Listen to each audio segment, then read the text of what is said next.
seems like a lot of people in the last week were calling out Geoff Molson. A lot of people are looking at this Montreal Canadiens team and they're wondering, whoa, what can be done? Marc Bergevin is not in a position where he could really do anything. What's his contract status going to be? And then it immediately goes to Geoff Molson. All the finger pointing goes to Geoff Molson. What can he say? He should say something. Do you think Geoff Molson should actually say something?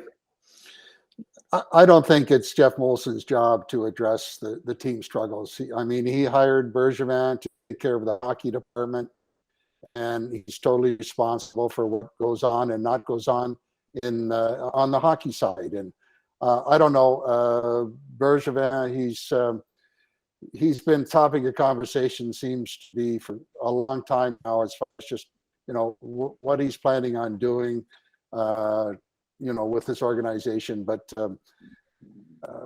hopefully some decision will be made sooner than later, but I don't believe so. I think that it's going to extend, like Bergevin said, he's going to finish out his contract to the end of the year.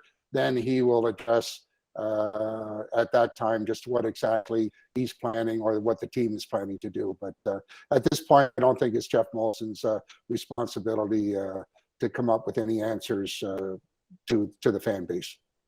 I'll disagree with you on this one, Rick, because Geoff Molson is not a hands-off owner. He's basically the director of hockey operations as well as being the owner. And when the question is who's running the team now, well, if Bergevin's leaving, Geoff Molson's basically in charge. If he's going to get rid of Marc Bergevin, he's the guy who's deciding everything. And I think, never mind the media, but season ticket holders and people who pay a lot of money for loges at the Bell Center, I think they deserve to know or have an idea what's going on. Even if he just comes out and says, first of all, the question, he doesn't like answering questions, Geoff Molson, obviously. He doesn't like answering tough questions. Remember, after they drafted Logan Mayo, he waited 5 days before he spoke to the media, and then he handpicked which reporters he would allow to ask him questions. Yes, he did pick selected media members. Or yes. Even if he wants to handpick the media again now, which he probably would, I think he owes his season ticket holders and his loge owners and people who spend a lot of money on this team just to know that there's something in play. Like, the number one question is, why hasn't Marc Bergevin signed, right?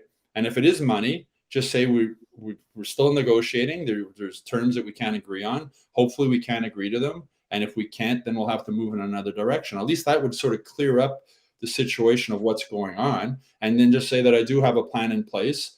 If we keep Marc Bergevin, I have a plan in place. If we don't keep Marc Bergevin, I think that would sort of just have people stop wondering and us constantly talking about what the heck's going on. I mean, if he was a hands-off owner who just, I look in the Tampa Bay situation where it's a very hands-off owner, just fine. But he wants the title, he wants the role of director of hockey operations. I don't know what qualifications he has to have that role, but he wants to have it. He owns a team. He can do whatever the heck he wants, right? But I think in that position, he should now, that's all everybody's talking about, right? People are talking about this Marc Bergevin situation. Bergevin is doing interviews and everything else. And people are wondering what's going on with this team. And to me, he's the head of the team. He's also directing the hockey operations. I think he should say something. I don't think he will. That's his choice. I said he owns a team. He can do whatever the heck he wants. Well, I just find it confusing. If Marc Bergevin has one foot out the door, why do you still have him? That's my big thing. If you're saying we're going to wait till the end of the season to discuss this, why are you doing this? Why do you have someone in charge of your team? It doesn't make sense. It doesn't matter just in hockey, in business as well. You don't have a CEO who's about to leave at the end of the quarter. There's some explanation that needs to be done there. I also find it a little bit shady in a way that Geoff Molson did speak to, publicly when they went and opened up a outdoor skating rink in Val-d'Or. His name was not part of the press release of those who would be there and available that day. I don't believe he took any questions from the media, but he was there and made a speech about the opening of the skating rink. But as you said, if he's just the owner of the team, fine, but you're not. You're the president of the team as well, and you're the one who's supposed to come in when there's a situation like this where your general manager is in the final year of his contract and it's unknown if he will be the general manager of this team next year, and your team is completely out of the playoff race at this moment, at the bottom of the standing. So because of those factors, I think that he should come out and at least say something and answer some questions as to what direction this team is going in.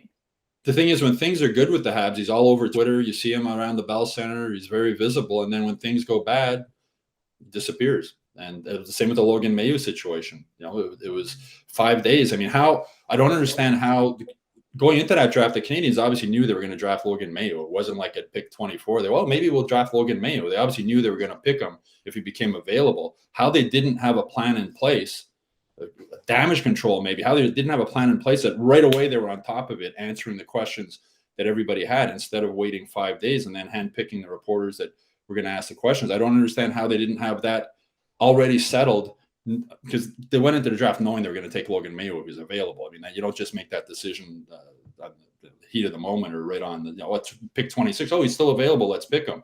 So it's an ongoing thing where they don't want to answer questions about stuff. And as I said, when you own the team, it's his business. He can do whatever he wants. I guess it just seems as if, and Jess makes a really great point with the Valdor media availability.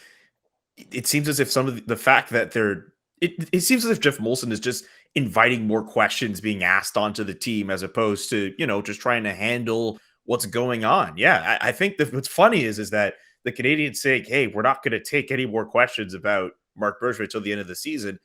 It invites more questions about his job future and his job security. And with every media availability that Marc Bergevin does not in the offseason, throughout the regular season, because he's done a few, whether publicly or whether one-on-one with certain outlets, as we addressed in the full episode, it's still going to invite more questions about what's going on. I too find it weird, and I don't think it's wrong if the Canadiens say, hey, you know what? We've run its course with Marc Bergevin. He's not going to come back. Find a new general manager and put him in place. Maybe they do that before Christmas. Maybe they do that to start off 2022. It's not out of the realm of possibility that they do that, but yeah, I feel as if just over the last few months, the Canadiens have done a few questionable decisions that have invited some questions. And I guess I can understand why people would want to hear from Geoff Molson. The thing is, it's just right now, I mean, I'm not sure right now at this moment, if he hasn't handled the Bergevin dossier, if there are no moves on the horizon, I'm not sure what people will expect him to say. I don't think he's going to say anything until Bergevin ends up leaving. Jess, what are you going to say? I just want to say this. Not too long ago, the Canadiens did a big overhaul of their communications department. And the number one thing that was said was that they wanted to be more transparent with the fans. Yes. What happened to that? I would say that this first half of the season, they have not been transparent whatsoever.